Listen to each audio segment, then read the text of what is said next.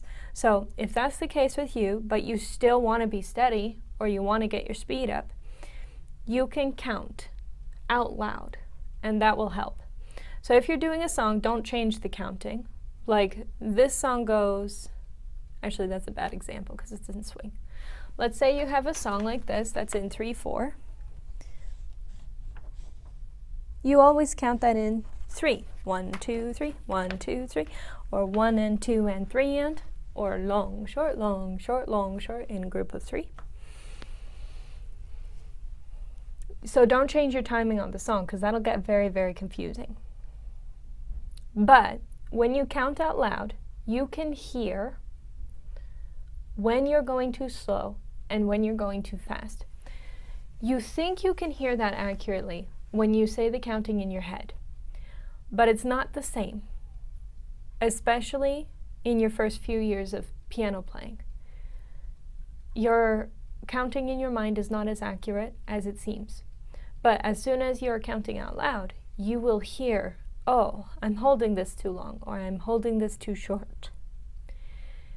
Now, some people also have a different capacity for how much they can handle at one sitting. Everybody's got a different capacity for how much they can handle at one sitting. So you may be able to go through and count the whole song, or that may be overwhelming.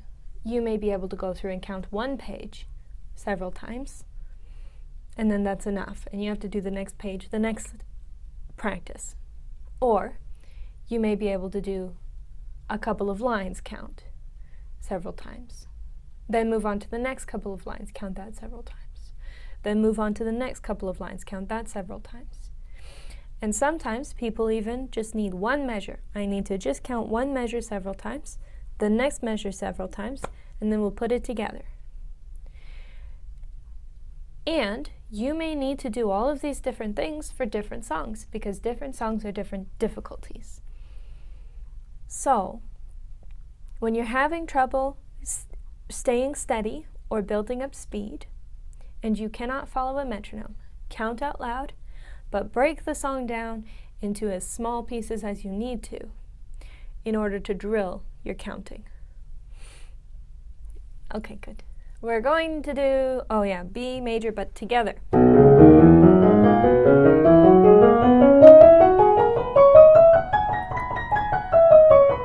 Did you hear that up at the top? That's better, that's what I want. Let's try again.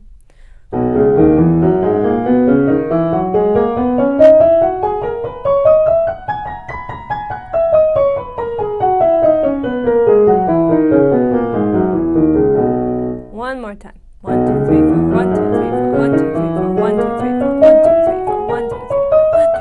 1, 2, 3, 4. 1, 2, 3, 4. 1, 2, 3, 4. 1, 2, 3, 4. 1, 2, 3, 4. 1, 2, 3, 4. 1, 2, 3, 4. 1, 2, 3, 4. 1, 2, 3, 4. Good. Especially beginners, when you're counting at first, you're going to notice big hesitations and big stops, or places where you go too fast. One way to think of it that's going to help you a lot is don't try and count on top of your hands. Make your hands match your counting. Now, how do I explain what I mean? How do I demonstrate that for you? I set the beat with my mouth, okay? So we're going to play E flat major, which I haven't played yet today, so it's going to be a little tricky, so I'm going to count slow. So I'm going to intentionally set a slow count for myself. We're going to count 1, 2, 3, 4.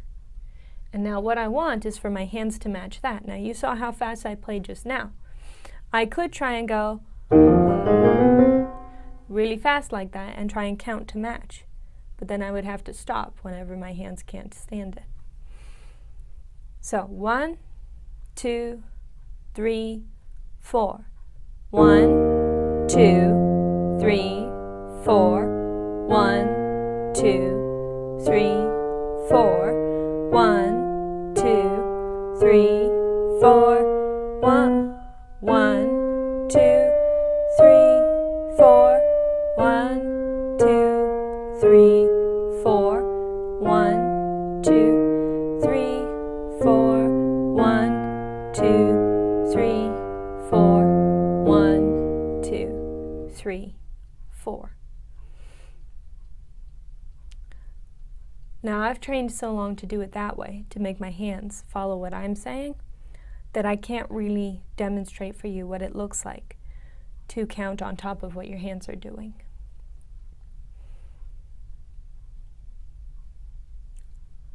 But let me demonstrate at a different speed. Now I'm going to set my count. I'm going to go 1, 2, 3, 4. 1, 2, 3, 4. 1, 2, 3, 4. 1, 2, 3, 4. 1, 2, 3, 4. 1, 2, 3, 4. 1, 2, 3, 4. 1, 2, 3, 4. 1, 2, 3, 4. This is going to stand out mostly when you have a song where parts of it are really easy and parts of it are very hard. You're going to be slowing down in the hard parts and speeding up in the easy parts. And the difficult part to discipline yourself into is picking a speed that you can do even in the hard part, and then slowing down your easy part to match that speed. Okay, because I can't demonstrate it any further, we're going to move on. I hope that made sense. Let's do the E flat major.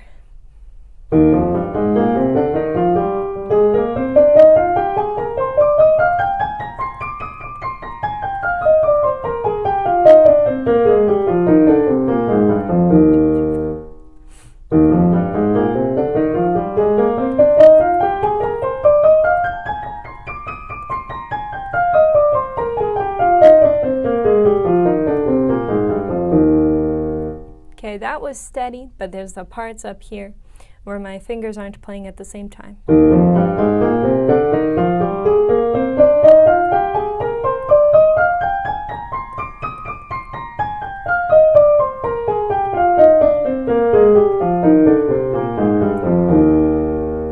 And that time, we got it more together, but the left hand was slipping off the black notes again. So let's go again.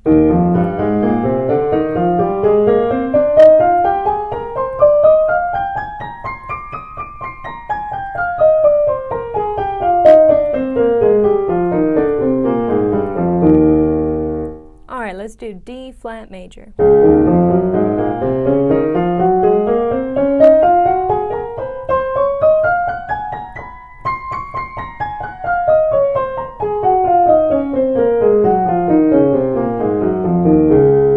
Let's start that one lower and we'll take it again.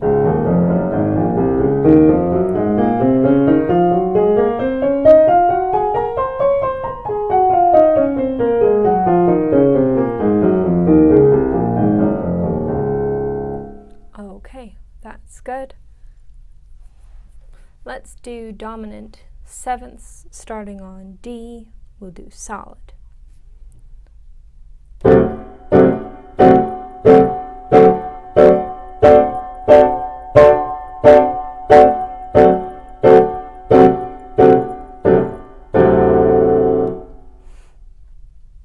Just so you know, when I do dominant sevenths, I'm preparing for Conservatory Canada Level 9, and they require them staccato. If you're preparing for something that doesn't require it staccato, don't play like I just played, play like this.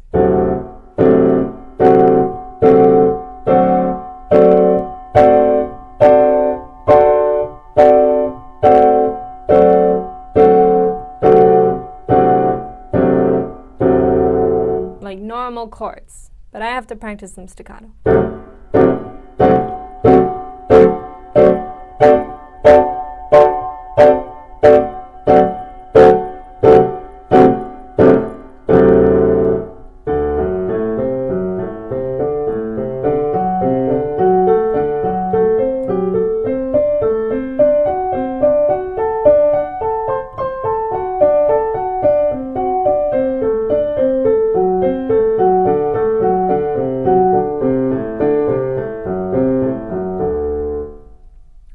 start on the one that starts on E.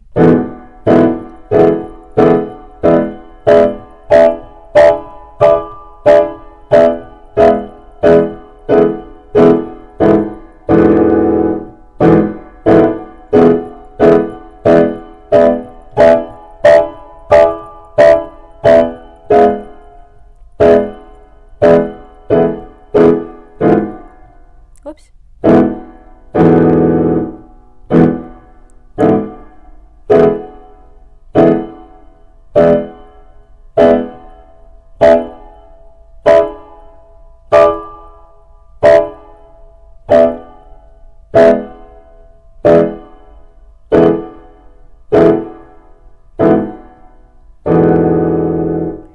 Now, if you're learning solid chords for the first time, whether you're learning triads or you're learning the sevenths,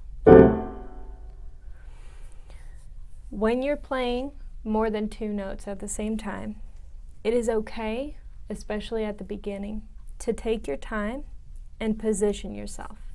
So that's what I was doing over here with E, because I had made a few mistakes. So first I make sure I have all 4 notes that I need. I double check them. Yes, that's right. Then I play. And then however long it takes me to get to the next set of notes and double check those, it doesn't matter how long it takes you. You've double checked them, you make sure they're all good, then you play them. And then you go over to the next set of notes and you double check those, and it can take as long as you need, and you play those. And then you go again. We're going to change position here. Get your good fingering as well. Did you see that? I needed to change my fingering. So you double check your letters, you double check your fingers, then it's time to go. And then there we go.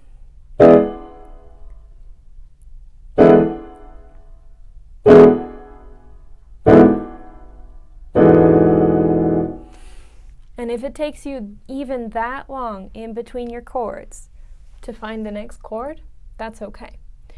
When you do things correctly, over and over and over again, no matter how long it takes you to get there, you start to know what you're doing, because that's how we learn. We do things over and over again the right way, and when you do that enough times, you have learned the thing that you needed to learn. So it doesn't matter how long it takes you to go to the next chord, as long as you can get that chord as correct as you can get it. And what will happen is over time, you won't even notice it happening probably, but over time, the space in between finding what you need and the next thing you need is going to get incrementally smaller until you can just bop in between them like this.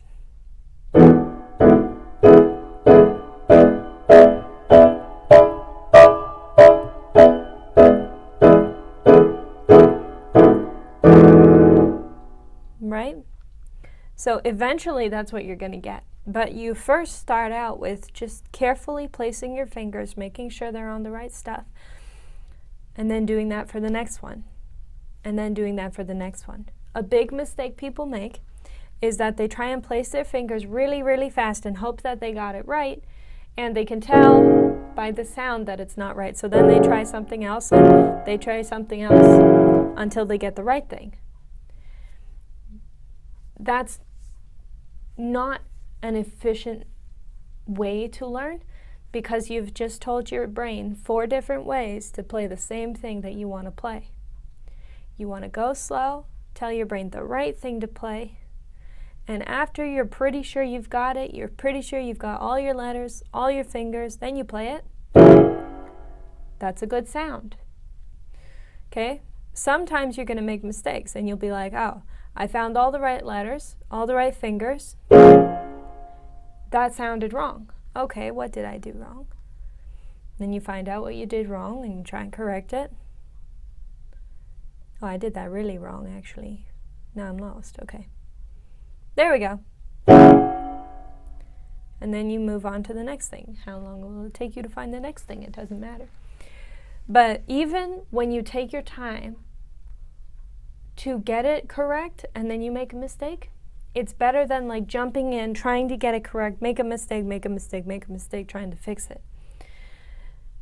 And that is not thinking.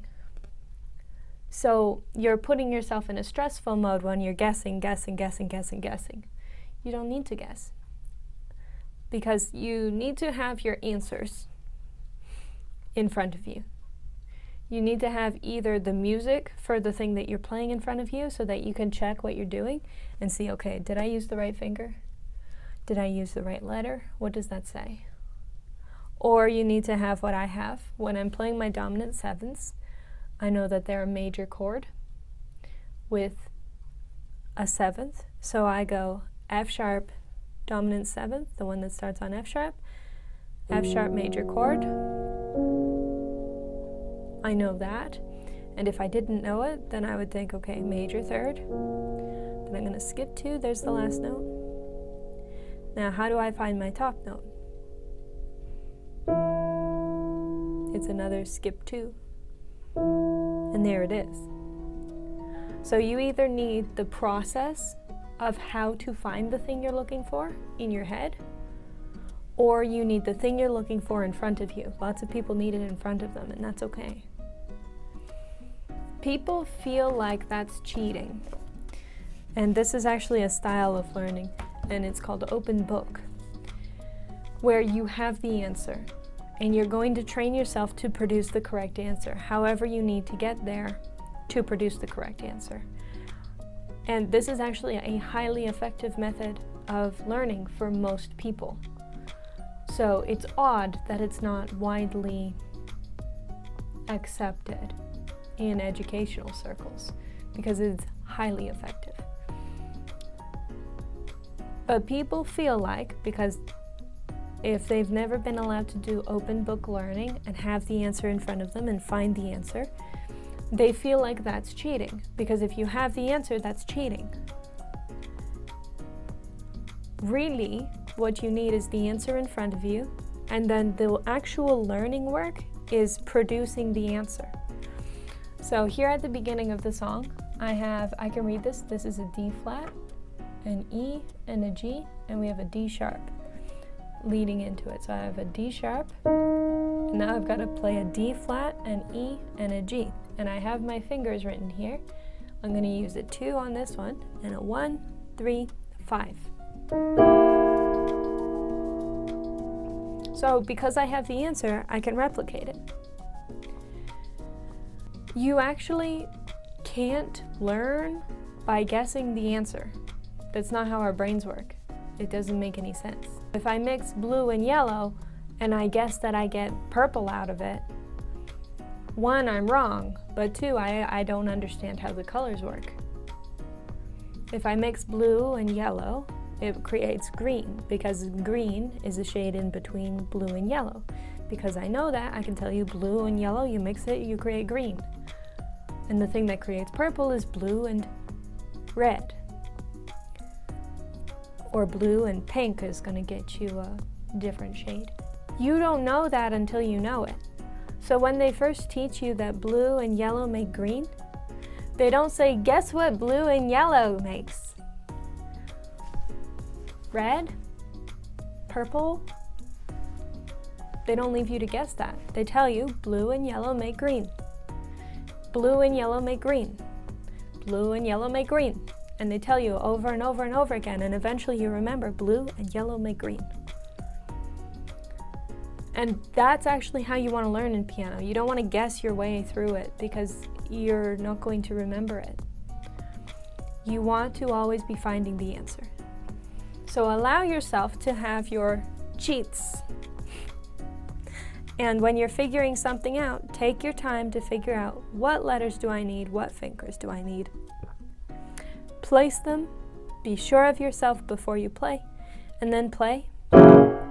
If you happen to make a mistake, assess the mistake and fix it. Okay, we're gonna practice the Marshmallow World. We're warmed up.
Let's go a little further on that, actually. If somebody did teach you things, you know how I use that example, blue and yellow make green? People often get damaged in their learning process because actually their teachers are making them guess and then shaming them when they have the wrong answer, instead of providing them with the right answer over and over again, or how to figure out the right answer over and over again. You figure out how blue and yellow make green, often by taking both paint colors, mixing them, and finding out what they make. And so if nobody gave you that experience of, okay, I'm going to take this, mix them together, green, it makes green, that's the answer. And instead of teaching you that process, they were like, what do you think blue and yellow make? I don't know, purple? And then they shame you because you have the wrong answer. Lots of people have experienced that. And I'm sorry, that's terrible teaching, and it wasn't right that that happened to you. Now that you know what it is and what it means, the way that you can heal that in yourself is by giving yourself the tools to find the right answer. This is one of my biggest pet peeves with teachers, is that they make people feel like crap for not knowing things that they had no way of knowing because they didn't know them yet. That's why they were being taught. So that's very poor teaching, and it damages people. And so if I said blue and yellow make green, and nobody's going to make you guess what the answer is, and you got this shame feeling because somebody did make you guess what the answer was, there's nothing wrong with you. You had a very poor teacher.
That again, because now I can hear how it's going to sound when it's effortless.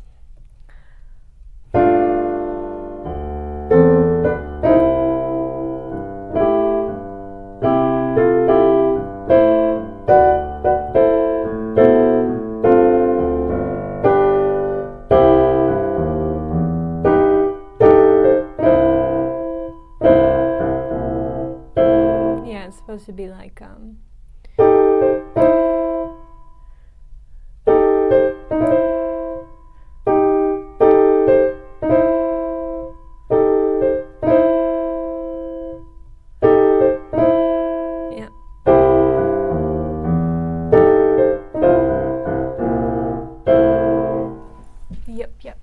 Yep, okay.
that circle again.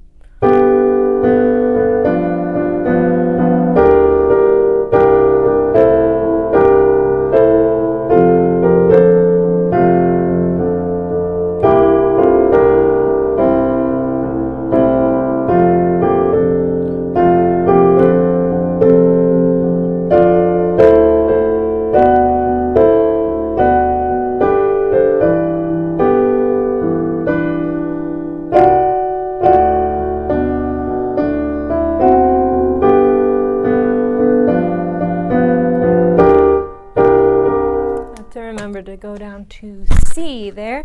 I'm going down to D in the left hand instead of C, which is not a good sound and not how it's supposed to be. So I gotta fix it. I need a pencil.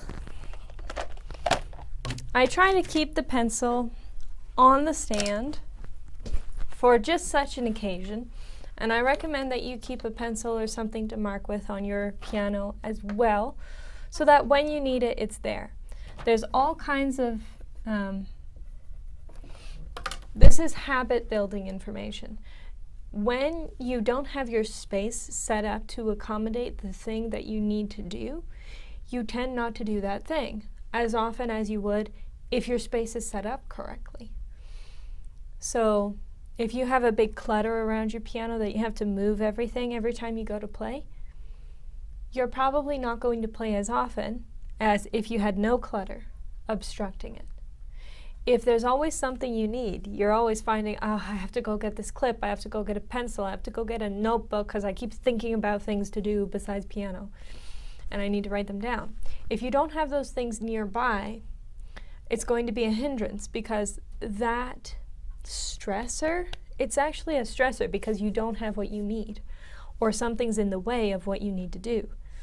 So it translates to your brain like chaos or danger or stress or something like that. I don't know exactly the right way that it's framed neurologically, but I know it's an impediment. So make sure your area is set up with what you need all the time, and then it'll be easier to go and play piano.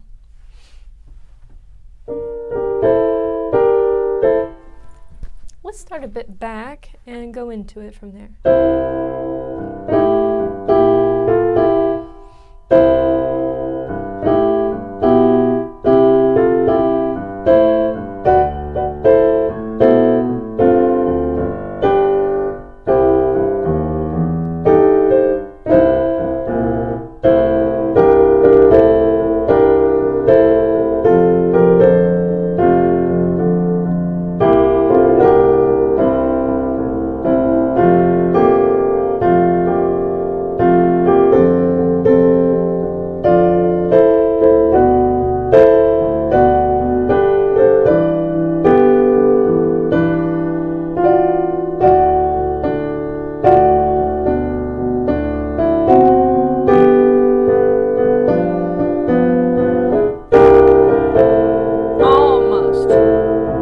Let's do that again. I almost got it, but not quite. Okay, start from back here.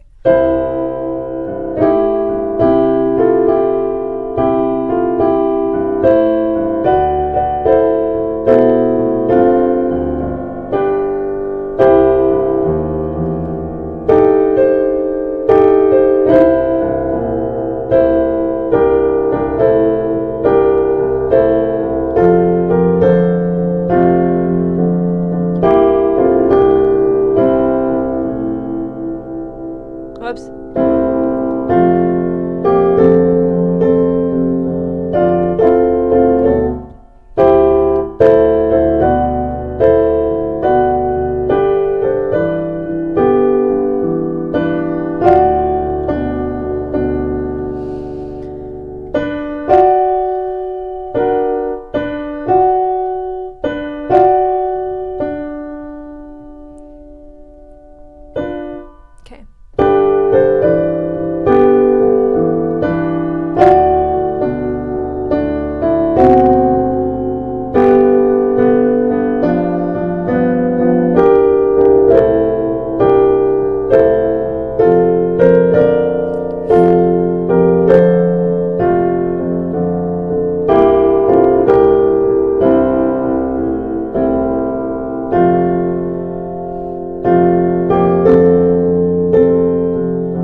tricky. Transitions is when you move from one section to a totally different section. It's tricky to do. Let's start a little earlier on this page. Let's go from a random place. How about there?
Okay. When you can tell one hand is fine, but the other hand is messy, you can take it separate like that to work on one hand so your brain can focus on what's going on over here. Now we need to slow down a bit. I think I'm playing too fast and that's why I'm hitting all these wrong things.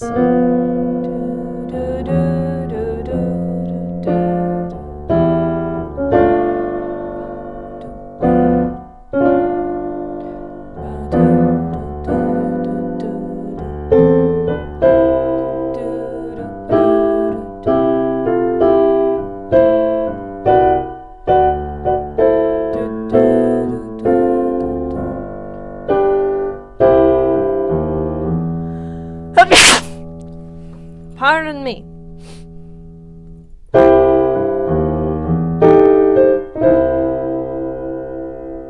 Yeah.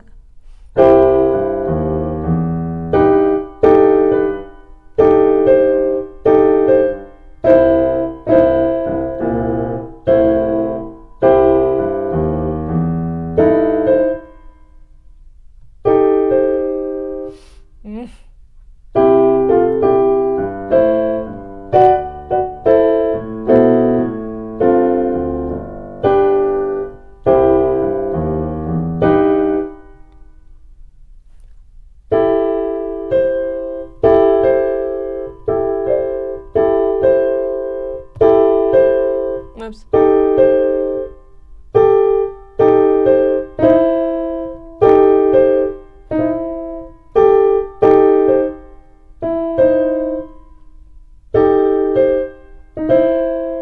Oh, I should use different fingers. That way I don't have to hardly move. 1, 3, 4. 1, 3, 4. This is also the benefit of taking a hand separate. You can figure out what's going on in that one hand. That's so hard.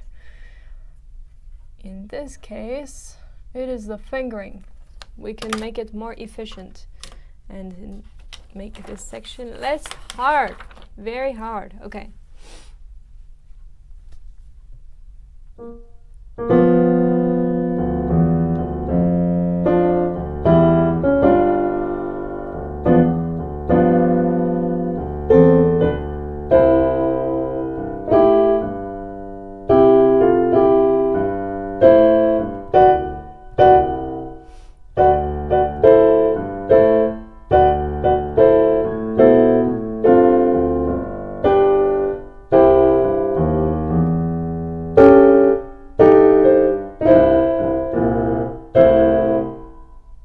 That worked way better. Let's do it again.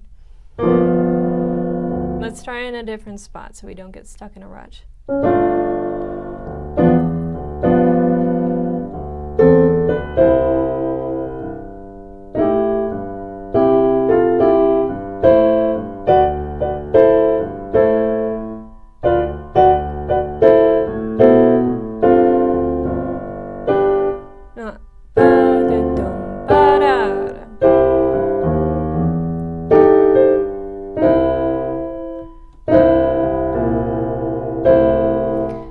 that's just still difficult. So it's improved with the fingering. Some things are always going to be like really hard and you have to give them lots of attention for them to work out. And that's just the way it is sometimes.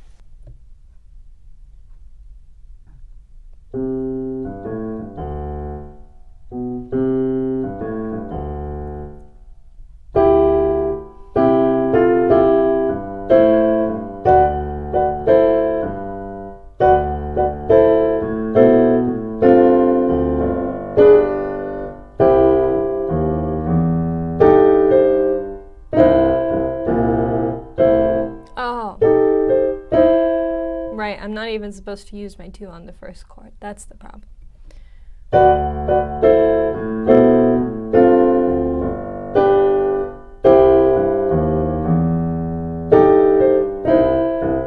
Yes, much better. Still hard, but much better.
Here's a tip, especially if you're performing for the end of a song. I did it a little wrong over there.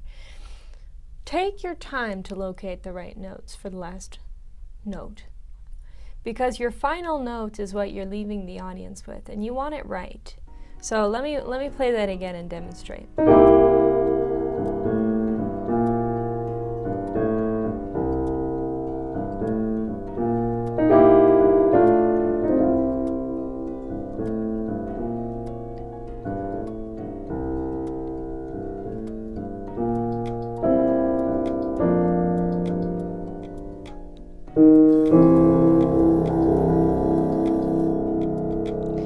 That extra second it took me to find the thing? I needed that to actually find it. But how did it sound as the audience member besides the alarm ringing? I bet it sounded dramatic and pretty good. I've also got a slow down at the end. RIT, R-I-T, is short for ritardando, and it means to slow down gradually, like you're coming up to a stop sign and you don't want everybody to yoink in their belts.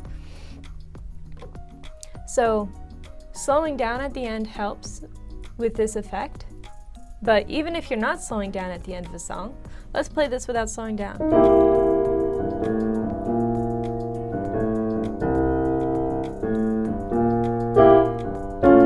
Whoops. Oh, I'm on the wrong note. There we go.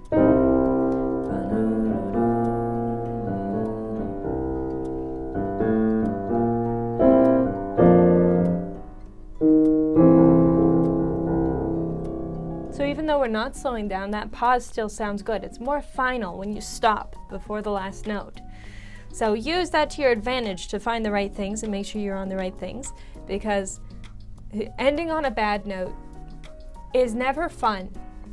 As like if you're performing, it doesn't feel good to end on a bad note. You want to hit the right note. And it's better for the audience too, because it sounds better to end on a good note. So take your time. Place yourself in the right place. It's better to have that dramatic pause where everybody's waiting. Wait, are they done? Are they done? And then you hit the right note, rather than to rush it and lose your last note. Okay, that was an excellent practice. We covered the whole song. This is due on the 15th, and today is close to the 15th. I think it's the 9th today. Nope, it's the 12th. I have 3 days. So I have 3 days to practice this one. And whoa. If I have extra time, I'll do another session today. It's December 11th. 12th, it's December 12th. And if not, I won't. I will perform this at a speed that's comfortable and produces the absolute best quality that I can produce. It's better to take it slow and get most of the items in the song correct, rather than to go speedy because the song sounds good fast. It doesn't sound good fast if it's falling apart. It sounds better slow and accurate. Thank you for joining me for this practice session. If you like the video, please like it. If you know anyone else who would enjoy it, please share. If you would like more, subscribe, and if you have any feedback or questions, leave it in the comments. Bye.